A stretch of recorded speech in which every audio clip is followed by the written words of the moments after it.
Assalamualaikum warahmatullahi wabarakatuh. Halo, selamat datang kembali di channel tutorial Mekmat Mekanika Kekuatan Material. Selamat datang juga bagi yang baru bergabung di channel ini. Kita akan membahas topik baru, yaitu beban melintang yang bekerja pada prismatic beam. Pertama, kita akan review dulu topik mengenai beban lentur. Di video beban lentur kita telah membahas bahwa pada prismatic beam yang diberikan momen bending, beam akan mengalami yang kita sebut sebagai pure bending atau bending murni. Kenapa disebut pure bending? Karena di sini tidak melibatkan gaya melintang atau gaya geser. Jadi hanya momen bending saja yang bekerja. Kemudian kita pernah peragakan juga bahwa kalau kita tandai beam dengan garis-garis lurus, lalu beam kita beri momen bending di kedua ujungnya, maka yang terjadi adalah garis yang ada di bagian paling atas berubah menjadi pendek, garis yang ada di bagian paling bawah berubah menjadi panjang, tapi ada juga garis di bagian tengah yang panjangnya tetap. Kalau garisnya berubah menjadi pendek, artinya apa? Artinya pada bagian tersebut mengalami kompresi atau penyusutan, atau kita katakan regangan normalnya bernilai negatif. Kalau garisnya berubah menjadi panjang, berarti regangan normalnya bernilai positif, atau mengalami pertambahan panjang. Sedangkan kalau garisnya tidak mengalami perubahan panjang, berarti dia tidak mengalami regangan normal, atau daerah tersebut terletak pada bidang netral. Dari sini kita bisa gambarkan distribusi regangan normal di bagian penampang beam. Kita akan peroleh distribusi yang linear seperti ini. Lalu karena dari hukum Hooke, regangan normal berbanding lurus dengan tegangan normal, maka kita juga bisa dapatkan distribusi tegangan normalnya juga berupa distribusi yang linear seperti ini. Selanjutnya, kalau kita mau menghitung nilai tegangan normal atau tegangan fleksural di suatu titik di penampang beam, kita bisa gunakan rumus sigma sama dengan negatif M dikalikan Y dibagi dengan momen inersia I. Inilah review sekilas mengenai topik beban lentur. Nah, sekarang pada topik kali ini kita juga masih membahas struktur prismatic beam. Yang berbeda adalah sekarang beam kita berikan beban melintang. Apa yang akan terjadi?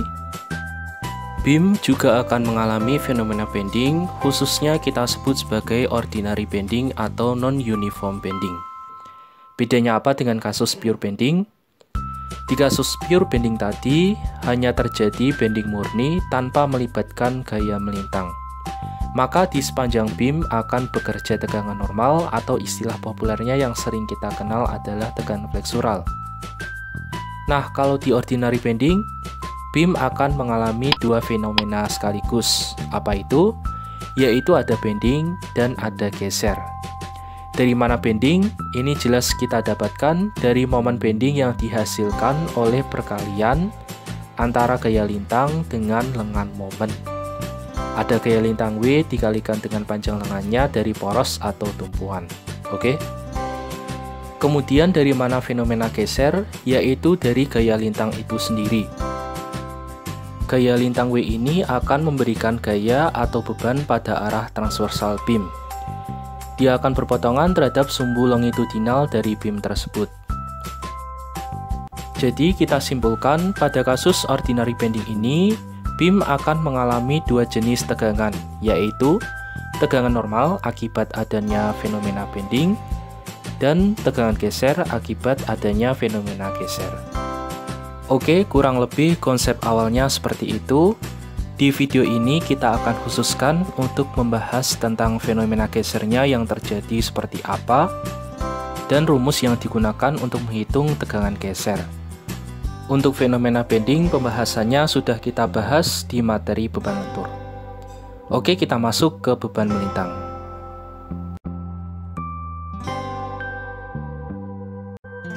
Misalnya kita punya sebuah beam AB yang ditumpu dan diberikan beban melintang sebesar W. Maka di section AA, BIM akan mengalami gaya dalam berupa gaya geser V dan momen bending M. Kita akan lihat pengaruh dari gaya geser atau gaya melintangnya saja. Di suatu titik di bagian penampang BIM akan terjadi tegangan geser yang besarnya bisa kita hitung dengan rumus tau sama dengan V dikalikan Q dibagi dengan I dikalikan T. Nah, yang menarik di sini adalah tegangan geser yang dihasilkan dari beban lintang atau gaya geser ini cukup kompleks. Kita buat potongan secara mendatar pada BIM tadi sepanjang sumbu longitudinalnya. Lalu kita pisahkan. Di bagian A dan B ternyata juga ada tegangan geser yang bekerja pada arah longitudinal. Berikutnya kita ambil bagian balok yang berwarna krem. Kalau kita gambar dengan elemen persegi 2 dimensi, di sini ada tegangan geser arah transversal. Agar setimbang arah sumbu Y, ada tegangan geser yang melawan ke arah atas. Kemudian karena elemen perseginya masih bisa berotasi, supaya setimbang maka ada tegangan geser longitudinal di bagian atas dan bawah dari elemen persegi tersebut. Jadi tegangan geser arah longitudinal besarnya sama dengan tegangan geser arah transversal, dan akhirnya elemen perseginya ini sudah menjadi setimbang. Nah, berikutnya kita akan memperagakan seperti apa sih fenomena tegangan geser pada arah longitudinal.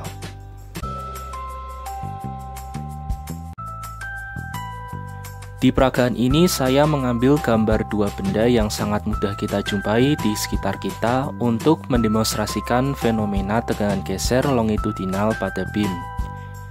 Yang pertama, saya menggunakan buku tebal dengan soft cover. Dan yang kedua, saya menggunakan wafer dengan krim coklat. Anggap saja BIM kita modelkan dengan dua benda ini, oke? Awalnya kedua benda ini tidak kita beri beban. Untuk buku, saat diberikan beban, maka kita melihat terjadi fenomena bending. Dan ada satu fenomena lagi, yaitu ternyata telah terjadi sliding atau pergerakan geser antar lembaran kertas di dalam buku. Jadi tiap kertas saling bergeseran dengan kertas di atasnya dan di bawahnya. Sekarang kita berikan beban pada wafer, maka kita juga melihat terjadi fenomena bending pada wafer. Namun tidak terjadi gerakan sliding karena ada krim coklat yang menahan gerakan sliding tersebut. Terlepas wafer itu sifatnya lebih kaku daripada buku. Tapi yang pasti ini memberikan gambaran bahwa di bagian krim telah bekerja tegangan geser arah longitudinal yang menahan gerakan sliding antar wafer. Kemudian ini adalah contoh foto dari kegagalan pada sebuah BIM kayu dengan penampang persegi panjang yang terjadi karena BIM tersebut tidak mampu menahan tegangan geser arah longitudinal. Kita lihat ada bagian yang sobek di bagian sini. Mengapa sobeknya di bagian tengah? Karena kalau kita gambar distribusi tegangan geser pada BIM prismatik dengan penampang persegi panjang, akan kita peroleh nilai tegangan maksimumnya ada di bagian tengah atau di sepanjang bidang netralnya. Oke, sekian video materi beban lintang kali ini. Semoga bisa sedikit menambah wawasan dan memberi pencerahan bagi kalian yang sedang belajar beban lintang. Terima kasih sudah menonton video ini. Tetap semangat dan jaga kesehatan. Sampai jumpa di video berikutnya. Wassalamualaikum warahmatullahi wabarakatuh.